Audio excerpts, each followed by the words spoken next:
Theresa May is under attack from all sides as Brexit tensions rise. Culture Secretary Matt Hancock has stepped in to call for calm and urged his colleagues to pull together and pull behind the Prime Minister. He spoke out after sacked Cabinet Minister Nicky Morgan led criticism of Mrs May, saying the Prime Minister should have stood down after last year's election disaster.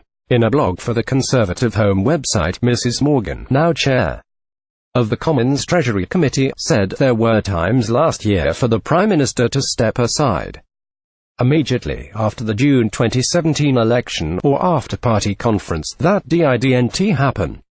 Maybe the cabinet should have asked her to go, but they didn't. As Act Minister Nicky Morgan said Theresa May should have gone after last year's election. Maybe the cabinet should have asked her to go, but they didn't. Nicky Morgan: we are now into a critical 9 months for the future of the country, so the cabinet need to get a grip by acting collectively to shape Brexit and agree an ideal end state based in reality, on what Parliament will approve eventually, and then stick to it. It comes after former party chairman Grant Shapps demanded Mrs May set a date for her departure in a furious attack. Mr Shapps said that unless the Prime Minister announces a timetable for the end of her uninspiring leadership, she could soon face a vote of no confidence. Senior backbencher Charles Walker hit back by saying anyone who thought the PM could be pressured into naming a date should sit in a darkened room and put a cold towel over their heads. But the intervention comes against a backdrop of plots, feuds and increasingly vocal criticism of Mrs May.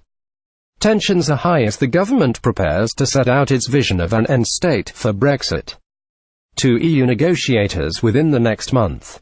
Former Tory chairman Grant Shapps wants Theresa May to set a departure date. Rumours are rife that Brexiteers are close to forcing a leadership contest by sending letters to the powerful 1922 committee. Several Tory MPs are thought to have decided over the weekend to send letters to Sir Graham Brady, the chairman of the party's 1922 committee, calling for a leadership contest. If Sir Graham receives a total of 48 letters, he is obliged under party rules to spark that contest with a confidence vote. Sir Graham has not revealed how many letters he has received, but senior sources believe that it was already nudging 40 before the latest batch went in this weekend.